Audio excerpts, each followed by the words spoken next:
So this is the 2022 Tesla Model Y, the long-range version. It is currently one of the hottest products in the market, especially in the Tesla Sexy lineup. And Tesla can't even produce them fast enough. So is it a hype or this car is really that good? Well, it's been over 2 months, almost 3 months since I took delivery of this car and I've been using it as my daily driver. I work from home, however, I do drive this car on a daily basis. So in this video, I'll go over my experience of owning this car for almost 3 months and driving it over 2,600 miles.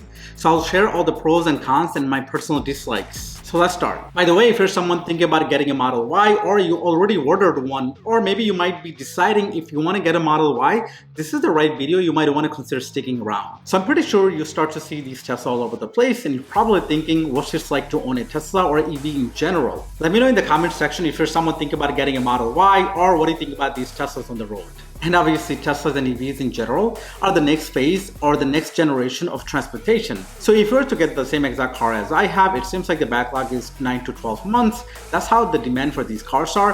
Plus, I think if you order it with FSD, you may get it sooner. And with FSD, it seems like this car runs up to $76,000. And without the FSD, it seems like it may be around $64,000. But now that we don't know the price, let's start. How does it drive and how does it feel? And what's it like, the range and the battery and so on. So I'll break down this video into multiple categories and leave a chapter below so that way you can watch whichever section you're interested. I'll start the video talking about the range per charge, as well as charging the vehicle at home and charging at the Tesla supercharger. Also the ride quality and the build quality of the car. And lastly, I'll touch base on the Autopilot as well as the FSD. Before we get started, I just want to mention that there's no such a thing as perfect or a perfect car. However, this is the best car I have ever owned. And I really believe this is basically a piece of tech or a computer on wheel. Since it's the 2022 version of the Tesla Model Y, it does have a couple of new features that Tesla started rolling out since February 2022. First, it actually has the updated processor, AMD Ryzen processor, which is basically makes the screen and everything else snappy, allows the car to process data much faster. Basically future-proofing itself for self-driving. And as part of the 2022 feature, it does actually have dual pane windows where it's supposed to reduce the wind noise and the road noise while driving. However, I think this is something that Tesla can continue to improve on. And lastly, as part of the 2022 feature, it does have a heated windshield wipers.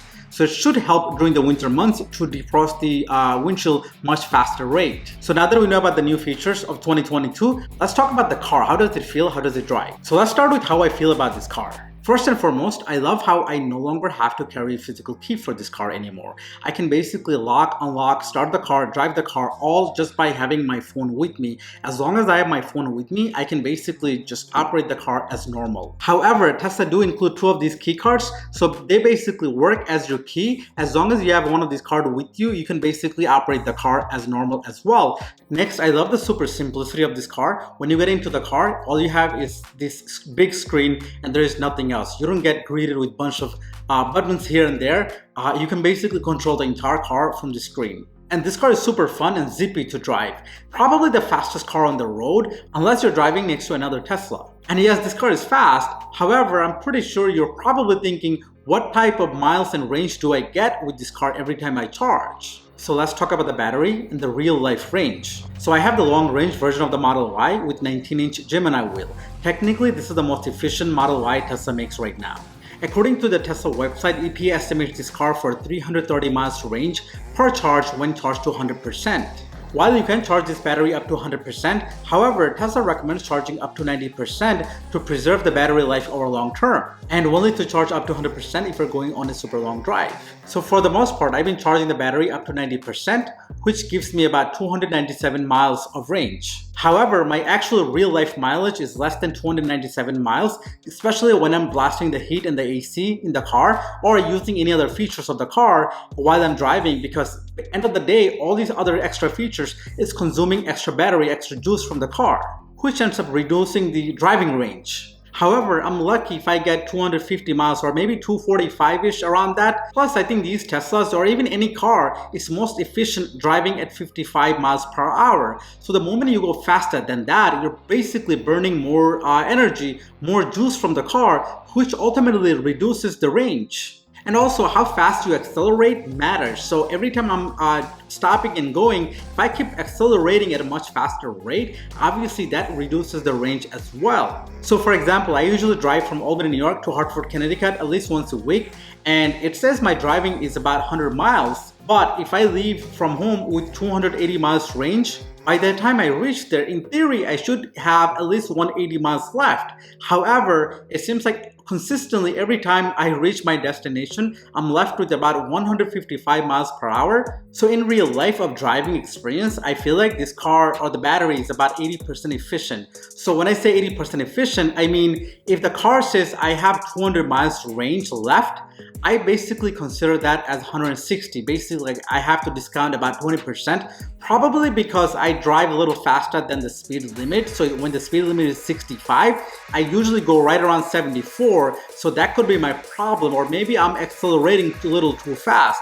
So in real life, your mileage may vary. You're probably not going to get the 330 miles that the screen or the even Tesla.com shows you. But however, that can change depending on how you drive and how you accelerate. So your mileage may vary actually here. So one good thing is Tesla has regenerative braking when you need to slow down. So when you let off the accelerator, the car automatically starts to brake and recaptures any extra energy or juice left and adds it back to the battery to improve your range. So basically this car can be driven with one pedal. And that should also prevent wear and tear on your brake pads and rotors as well and reduce the overall cost of ownership. So again, this mileage and range completely depends on you, how fast you accelerate, how fast you drive, if you're blasting the AC and the heat, and that can change depending on the driving habits. Alright, now that we talked about range, let's talk about recharging this car so we are ready to go. Tesla recommends charging at home for the most part, and when you charge at home, especially during off-peak hours, you pay super dirt cheap rate.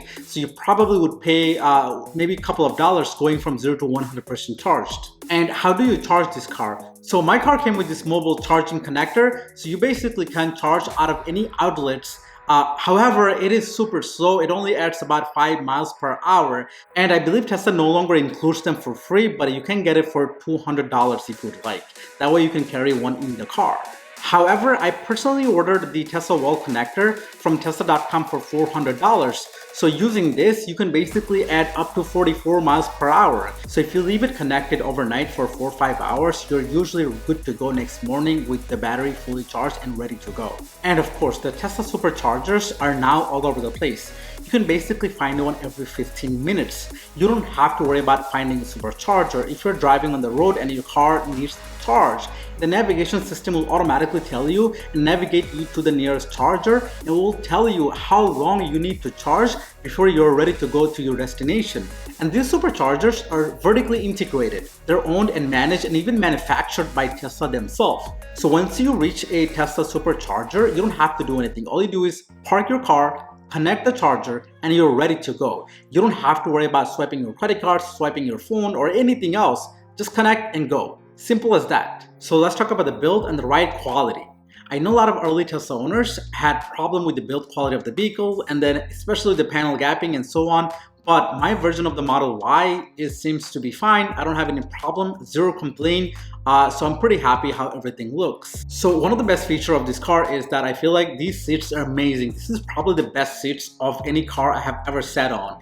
These seats are super comfortable. I believe they're using vegan leather here. I like how the seats and the steering wheel feels, especially when driving. However, what is uncomfortable is these rear windows, which is pretty small and narrow. And sometimes I feel like you don't see as much, but they do make it up by allowing you to use the backup camera while driving. So that's how they make up for it. And I personally don't mind the smaller window. I guess I got pretty used to it already. One thing I do find really annoying is closing these doors. So you almost have to slam the door to close it all the way, and I'm not used to it. I'm usually pretty gentle with my car, so for me to get used to it, it's like I'm still trying to get used to it after 3 months. I feel like you actually have to slam it every time you close the doors. So maybe this is something Tesla should definitely try to improve, especially like if you're paying this much for a car, you definitely shouldn't have to slam the doors every time. How hard could it be to re-engineer these door latches? Like seriously, Tesla. Another one of my personal dislike for this car is that how high the back door or the back hatch opens.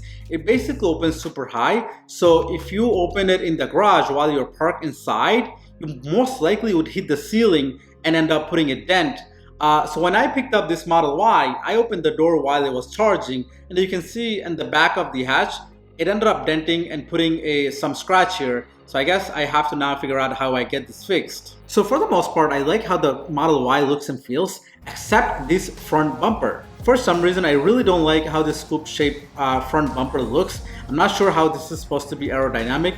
But hey, what do I know? I'm pretty sure Elon and the Tesla team knows what they're doing. And lastly, once you put the seats down in this car, which is pretty easy to do, it has a total of 76 cubic feet of cargo space. I really appreciate this huge cargo space, especially as someone who owns multiple rental properties. I don't see a potential problem bringing stuff from Home Depot. So now the negative part of this review. The ride quality is definitely on the pretty stiff side. It is pretty firm, and I believe it has everything to do with the type of suspension they're using. And when I'm driving, whether on the highway or on a local road, especially on local roads actually, I feel like I can feel every single bump on the road, like every single pothole, even no matter how small or how large it is. And lastly, let's talk about the Autopilot and the FSD. Every Tesla is equipped with Tesla Autopilot, which is basically a much advanced version of cruise control, probably the best cruise control out there I've ever used. I mostly set the car on autopilot, especially when driving on the highway. It handles most things like slowing down for another car, or if anyone comes in front of me, it will slow down automatically.